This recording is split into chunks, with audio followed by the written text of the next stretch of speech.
오늘은 예수님께서 인류의 그 모든 죄를 담당하신 대속제물, 희생제물이 되시기 위해서 갈릴리 그 사역지에서 12명의 그 제자들과 함께 예루살렘 성에 입성하신 종료주일입니다. 예수님의 제자들은 그동안 갈릴리 바다 인근에서만 지내다가 성전에 있는 예루살렘 성에 그 예수님과 함께 하는 것에 평상시에 느끼지 못한 그 설렘이 있었어요. 그리고 기쁨이 넘치는 그러한 상태에 있었습니다. 그러나 예수님은 하나님께 받은 사명을 감당하시기 위해서 이 아담으로부터 전가된 인류의 모든 죄 문제를 해결하시기 위해서 죽음을 감당해야 하는 그 사명으로 예루살렘에 가시는 것이었어요. 그런데 예수님의 제자들과 예수님을 또 따르는 무리들의 생각은 그 이스라엘의 그 분봉왕 헤롯 대왕과 로마의 군병들을 쫙 다 몰아내고 이스라엘 광복이 되는, 그래서 이스라엘의 왕이 예수님이 될 것이다라는 그 기대와 소망과 그러한 희망을 가지고 있었다라는 것입니다. 그런데 예수님의 그 생각과 예수님의 그 제자들과 예수님을 따르는 무리들이 이렇게 완전히 다른 그런 생각을 가지고 있었던 것이죠. 그래서 2000년 전 예수님이 예루살렘 성에 입성하시는 것을 수많은 인파들이 모여서 환호성을 지르죠. 예수님을 환영합니다. 자기들의 옷을 길에다가 양차 한 대 대신 쫙 깔아놓고 종려나무 가지를 흔들면서 호산나 호산나 찬송하리로다 라고 노래를 불렀어요. 요즘 이제 국회의원 총선을 앞두고 양당의 대표와 또 후보자들이 그 지지자들 앞에 쫙 가면은 막 이렇게 환영을 하는 것처럼 이 예수님도 이렇게 수많은 그 무리들에게 환영을 받게 되었어요. 그러나 예수님을 따랐던 무리들이 그 뜨거운 환영이 과연 예수님이 보시기에 합당한 것이었는가, 이것이죠. 이형적으로는 조금도 문제가 없이 잘못된 것이 없어 보였습니다. 그런데 이 구약 성경에서 말씀하는 메시아에 대한 예언의 말씀과 또 신약 성경 복음서에서 말씀하는 그리스도로 오신 예수님을 환영하는 그 사람들의 그 환영에는 정말 중대한 문제가 있었다라는 것이죠. 그것은 예수님이 누구인가를 잘 몰랐다는 얘기예요. 예수님이 누구인가, 예수님이 왜 하나님 하늘에서 내려오셔서 사람으로 되셨는가, 예수님의 그 정체성을 몰랐다는 얘기예요. 호산나가 무슨 뜻이냐 라면은 우리를 구원하소서, 나를 구원하소서, 호산나라는 뜻이 그게. 이 호산나 뜻에 대한 말씀이 시편 118편 25절에 여호와여 구하옵나니 이제 구원하소서, 여호와여 우리가 구하옵나니 이제 형통케 하소서라는 말씀이 있어요. 호산나, 나를 구원하소서, 우리를 구원하소서, 호산나 호산나 이렇게 노래를 예수님을 환영하면서 불렀던 이 호산나 뜻입니다. 그러므로 그들이 외친 이 호산나 역시 잘못된 의도에서 외침이었다라는 겁니다. 예수님의 그 생각의 길과 그 예수님의 제자들과 예수님을 따르던 그 무리들의 그 길이 달랐다는 얘기예요. 당시 이스라엘 백성들의 삶은 아주 피폐한 삶이었어요.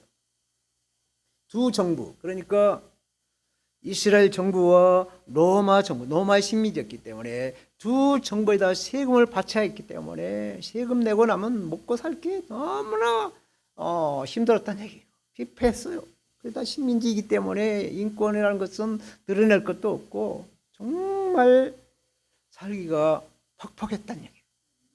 그러던 중에 그 억압을 벗어날 수 있는 그 돌파구를 찾는데 구세주로 나타날 분이 바로 예수님이 아닌가라고 착각을 했다는 얘기예요. 그러나 예수님은 인류의 그 모든 죄 문제를 해결하기 위해서 십자가에 달리게 되죠. 그래서 그 함성 소리가 호산나 호산나가 싹 바뀌고 예수님을 십자가에 못을 박아, 십자가에 못을 박아 죽이라고 돌변하여 소리를 지르게 된 거예요. 이스라엘 백성들은 그제야 예수님이 그들의 앞에서 구원하러 온 왕이 아닌다라는 걸 알게 되었어요. 그래서 지금도 유대인들은 예수님을 구세주로 믿지 않습니다. 일개의 선지자로, 모세와 같은 선지자로 받아보고 있어요. 저와 여러분께서도 예수님이 누구신가, 예수님이 어떤 분이신가, 이걸 잘 이해를 해야 그래야 우리가 믿음 생활을 잘 할 수가 있는 것입니다.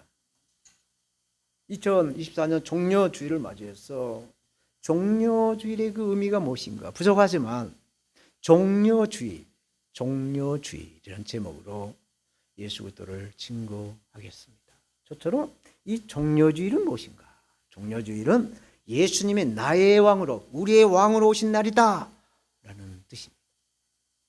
구약성경 스가랴 선지자 시대의 세상의 왕들은 권위를 앞세워서 교만을 드러내고 있고 잔인하기까지 했어요. 당시에 아수르의 왕이나 바벨론의 왕들은 정복한 나라의 그 통치를 위해서 정말 잔악함을 제의식 없이 행하고 있었어요. 끔찍한 살인을 막 저질렀습니다. 심지어 남유다의 마지막 왕인 시디기야의 눈까지 뽑아버리는 그 잔악함을 조금도 서슴없이 행했다는 얘기예요. 이러한 때 스가랴 선지자는 하나님의 말씀을 받고 예언을 대언합니다. 오늘 본문 스가랴서 9장 9절 시온에 따라 크게 기뻐할지어다, 예루살렘에 따라 즐거이 부를지어다, 보라 네 왕이 네게 임하시나니 라고 말씀하셨어요. 굉장히 희망적이고 굉장히 그 꿈을 불어넣는 말씀입니다. 이 말씀은 시온의 딸과 예루살렘의 딸은 하나님의 백성을 뜻하는 말씀, 그러니까 저와 여러분들을 뜻하는 말씀이 바로 이 말씀인 것입니다. 그리고 보라 네 왕이 내게 임하시나니, 이 말씀에도 자기 백성을 하나님이 직접 다스리시려고 오신다 라는 말씀을 하고 있습니다. 시온의 왕은 자기 백성을 기쁘시게 한다.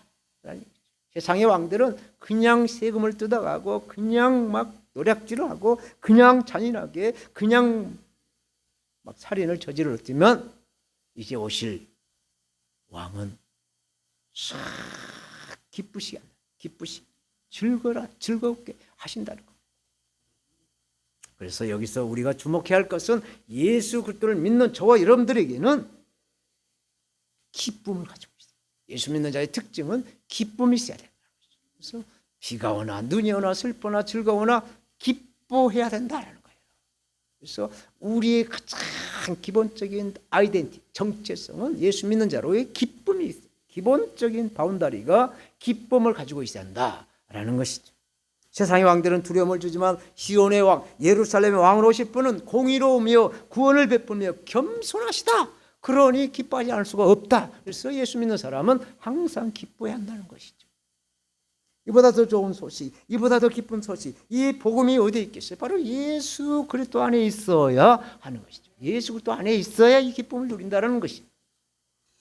사도 바울도 항상 기뻐해라, 쉬지 말고 기도해라, 범사에 감사라, 이는 그리스도 예수 안에서 우리를 향하신 하나님의 뜻이다라고 말씀을 하고 있어요. 사랑하는 여러분, 초림의 예수님은 세계를 정치적으로 이렇게 다스릴 왕으로 오시지 않았어요. 2000년 전에 오신 예수님은 저와 여러분들을 구원하시러 오신 거예요.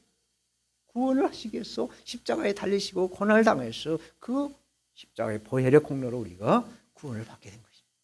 저와 여러분들 한 사람 한 사람을 다스리시려고 오신 것이죠. 이것을 바로 이해를 해야 돼요. 그러므로 우리는 하나님 아버지와 그 아들 예수 그리스도를 나의 왕으로, 우리의 왕으로 모셔드려요. 예수님을 나의 주님으로 모셔드려요. 그런데 이스라엘 백성들에게 임한 고통이 너무나도 커서인지 몰라도 예수님이 세상 천국을 다스릴 왕으로 오신 것으로 오해를 하였다라는 것이에요. 여기에 대해서 마태는 마태복음 21장 10절 11절에 이렇게 기록합니다. 예수께서 예루살렘에 들어가시니 온 성이 소동하여 이르되 이는 누구냐 하거늘 무리가 이르되 갈릴리 나사렛에서 나온 선지자 예수라 하니라. 말씀하고 있어요. 예루살렘 유대교의 권력자들, 유대교의 지도자들이 이 말씀을 듣고 소동이 납니다. 이제는 우리가 이 예수라는 사람 때문에 우리의 권세는 끝난 거 아닌가? 우리의 이제 그 힘은 이제 끝난 게 아닌가? 그래서 이때부터 유대교 지도자들은 예수님을 죽이라고 했죠. 그래서 결국 유대교 지도자들이 예수님을 죽인 거예요. 십자가의 못을 받게 한 게 바로 유대교 지도자들이었습니다. 이런 오해는 로마 교회에서, 로마에서도 계속해서 이어져 가고 있어요.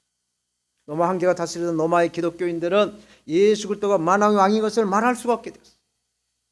구세주라는 걸 말할 수가 없게 되었어요.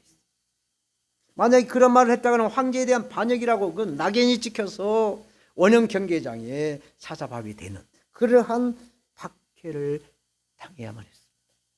이렇게 이스라엘 백성들은 예수님을 자기 나라의 왕으로 생각을 하고 그 어려움을, 그 억압받음을 풀려고 그러한 생각을 했다라는 것입니다. 우리는 예수 그리스도를 구원주로 믿어야 합니다. 아멘. 예수는 구원자, 예수라는 뜻이 구원자라는 뜻이에요. 그리고 그리스도라는 것은 기름 부음을 받은 자라는 뜻이에요. 그러니까 기름 부음을 받았다는 얘기는 만왕의 왕이라는 거예요. 당시에 왕들은 다 이렇게 대제사장을 통해서 기름 부음을 받았어요. 그러므로 우리는 예수님을 그리스도로 믿어야 온전한 구원을 누린다라는 것입니다. 예수 그리스도의 권세 아래 우리는 순종을 해야 돼요.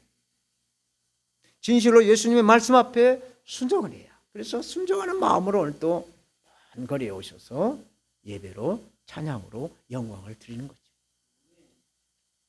저도 사실 오늘 아내가 이제 유방암 절개 수술을 하고 정말 이쪽에 손도 못 들고 이렇게 집에 있는데 이거 어떻게 되나?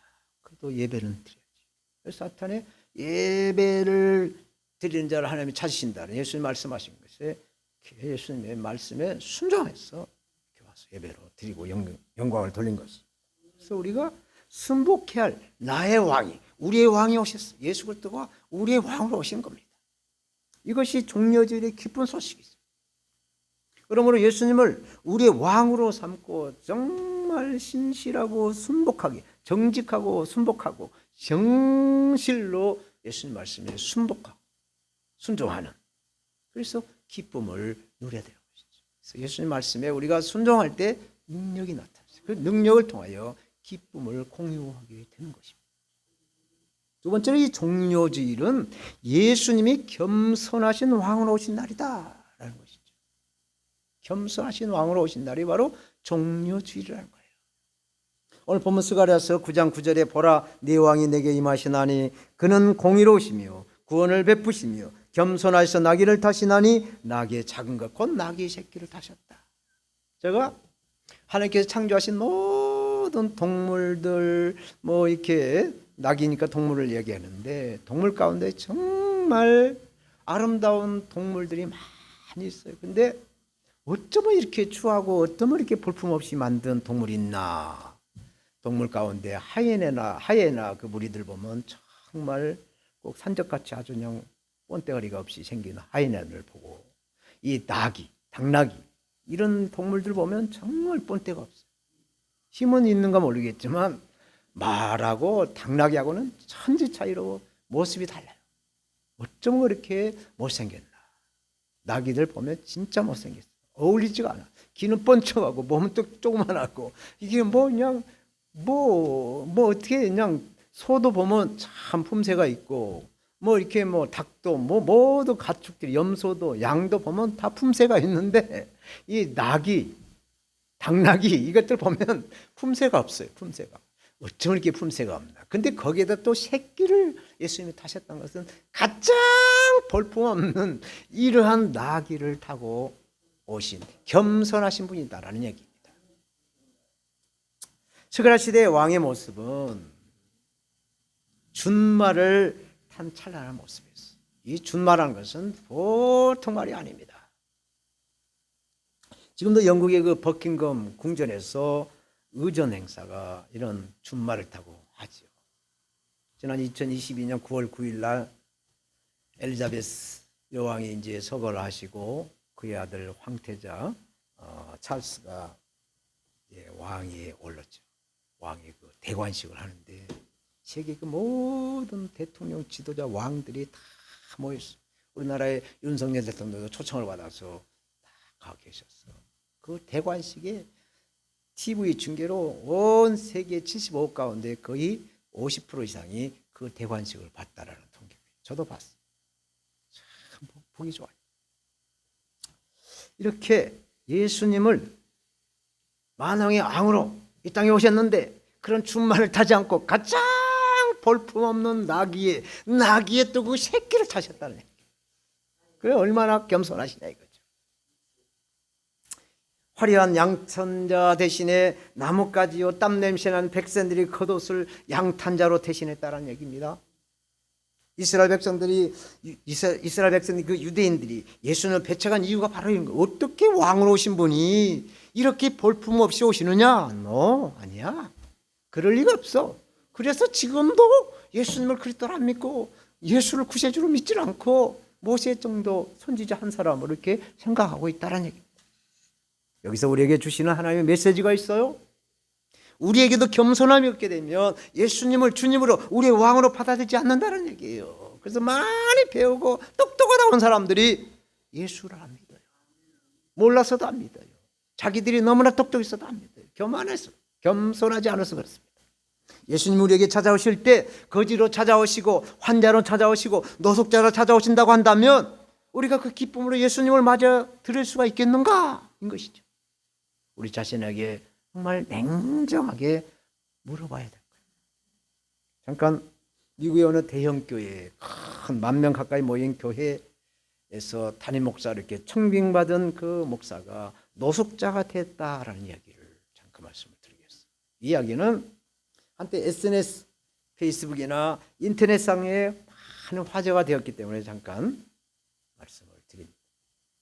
대형 교회로부터 이제 목사 담임으로 취임될 이 목사님이 어느 주일날 그 교회 앞에 자신이 부임하게 된 그 교회 앞에 이제 주일 예배 드리러 가는 시간에 앞서서 이제 교회 앞에 가고 노숙자로 변장을 해서 교회로 왔다 갔다 하면서 교회 들어가는 성도들에게 I need money, I need money. 나 돈이 필요하다. $1만 주라. 나 배고프다. 나 am hungry. 뭐 이렇게 해서 이렇게 도움을 요청을 했는데 그 많은 성도들이 교회 들어가면서 못 본 척, 안 들은 척 그래서 거의 들어가고 딱 반응한 사람이 3사람밖에 없었다라는 얘기. 그래서 이제 예배 시간이 되어서 이 목사님이 이제 예배당 안에 들어가는데 이 본인은 이제 맨 앞좌석에 가서 앉으려고 했는데 예배원들이 이 몰골이에 앉아오니까 그거 앉지 않게 뒤쪽 한쪽에 가서 앉게 되었어요. 그래서 이제 예배 시간에 이제 광고가 되고 새로 오실 담임 목사님을 모시겠습니다 라고 하자 그 노숙자 목사가 뜨벅뜨벅 강계상에 올라가서 그 교인들이 그 모습을 다 자기들이 교회 그 예배 들어갈 때 예배 들어가기 전에 미리 그 사람을 다 보았기 때문에 그 사람이 담임 목사라는 것을 보고 모든 성도들이 경악을 하고 아이고 어쩔까 이렇게 경악스러워했던 거예요. 강단에 올라선 그 담임 목사님은 어떤 말도 하지 아니하고 성경 말씀 마태복음 25장 36절 40절 말씀을 읽어내려가는 거예요. 내가 줄일 때 너희가 먹을 것을 주었고 목마를 때 마시게 하였고 나그네 되었을 때 영접하였고 벗었을 때 옷을 입혔고 병들었을 때 돌아보았고 옥에 갇혔을 때 와서 보았느니라. 이에 의인들이 대답하여 가로되 주여 우리가 어느 때에 주의 줄이신 것을 보고 공교하였으며 목마르신 것을 보고 마시게 하였나이까? 어느 때에 나그네 되신 것을 보고 영접하였으며 벗으신 것을 보고 옷을 입혔나이까? 어느 때에 병드신 것이나 옥에 갇히신 것을 보고 가서 배웠나이까? 하리니 임금이 대답하여 가로사대 내가 진실로 너희에게 이르노니 너희가 여기 내 형제 중에 지극히 작은 자 하나에게 한 것이 곧 내게 한 것이니라 말씀합니다. 이것을 읽고 나니 목사님은 부임한 날 오전에 그 예배 시간 전에 겪었던 것을 말을 하면서 나는 오늘 아침 교인들이 모이는 것을 눈으로 봤습니다. 하지만 예수 그리스도의 교인은 아니었어요. 세상에는 교인들이 많다라고는 하지만 예수님의 제자는 너무나 부족한 것 같습니다. 여러분은 진정한 예수님의 제자입니까? 라는 질문을 했다라는 이야기입니다. 이처럼 예수님께서도 나귀를 타고 오신 하나님이세요. 가장 볼품없는 모습으로 가장 처량하게 오셨다니. 그러므로 겸손의 왕으로 오신 예수님을 우리가 만나려고 한다면 우리도 겸손해야, 눈높이로 낮은 자의 위치에 있어야 그 예수님을 만날 수가 있다라는 것입니다. 잠언서 29장 23절에 사람이 교만하면 낮아지겠고 마음이 겸손하면 영예를 얻는다 말씀을 하고 있습니다.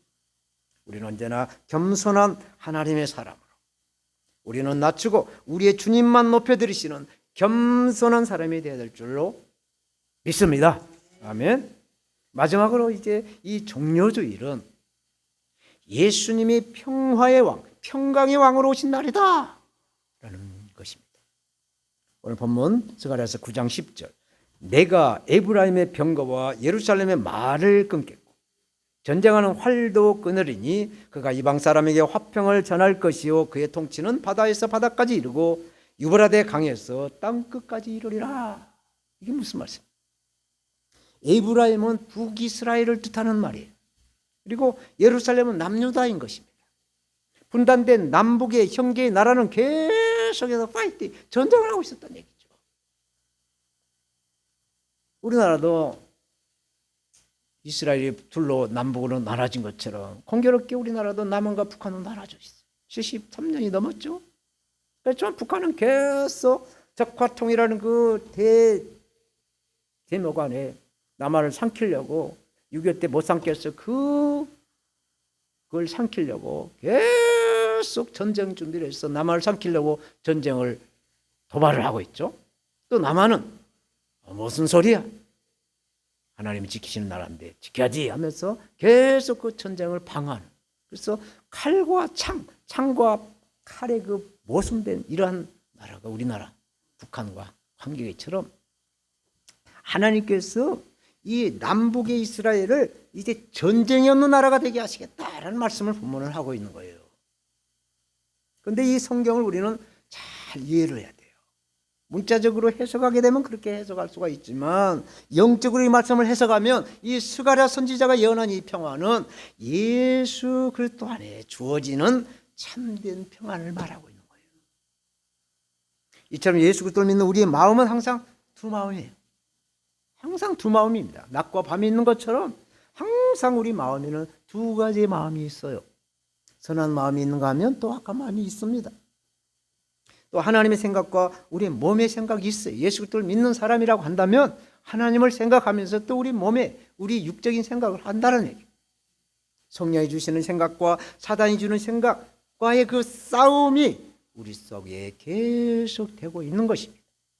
그래서 육적인 사람이 될 것인가 영적인 사람이 될 것인가 그 결단은 바로 우리의 몫이라는 얘기죠. 여기에 대해서 사도 바울은 갈라디아서 5장 16절 17절에 이렇게 말씀합니다. 내가 이르노니 너희는 성령을 쫓아 행하라. 그리하면 육체의 욕심을 이루지 아니하리라. 육체의 소욕은 성령을 거스리고 성령의 소욕은 육체를 거스리나니 이 둘이 서로 대적하므로 너희 원하는 것을 하지 못하게 합니다. 말씀을 하시죠.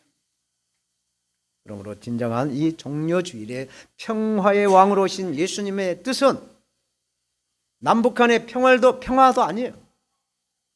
또 세계의 평화도 아니라는 얘기입니다. 먼저는 우리 마음의 평화가 있어야 한다는 것이에요. 우리 마음의 평안을 누려야 된다라는 뜻이 바로 이 예수님의 뜻이요. 종려주일에 예수님이 평강에 오신 그 예수님의 뜻이라는 거예요. 평강의 왕으로 오신 예수님을 우리는 왕으로 모셔서 누리는 평강의 사람이 되어야 된다는 것이죠. 몸이 아프면 우리가 다스릴 수 있는 약을 사 먹으면 돼요.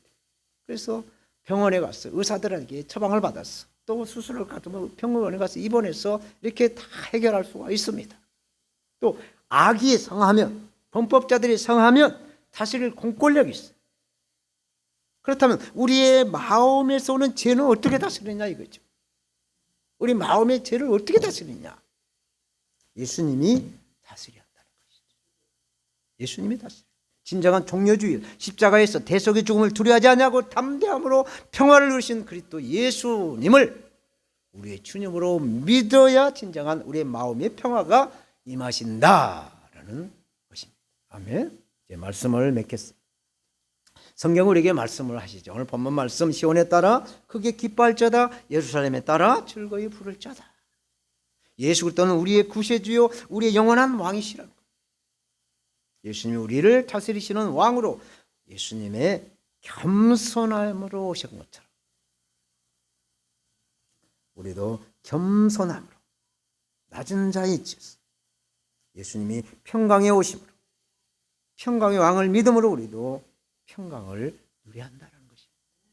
예수님을 통해서 우리가 낮아지고 겸손함으로 평화를 얻어야 한다는 거예요. 그리고 우리 모두 큰 기쁨과 즐거움과 겸손함으로 우리의 왕 예수님을 받아들였어요. 아버지와 성령 안에서 진정한 평화와 또 변화를 경험하시는 성도님들 우리가 다 되시기를, 십자가에서 고난과 죽음을 겸손하게 받아들이신 나사렛 예수 그리스도의 이름으로 축원드립니다. 아멘. 하나님 아버지 감사합니다.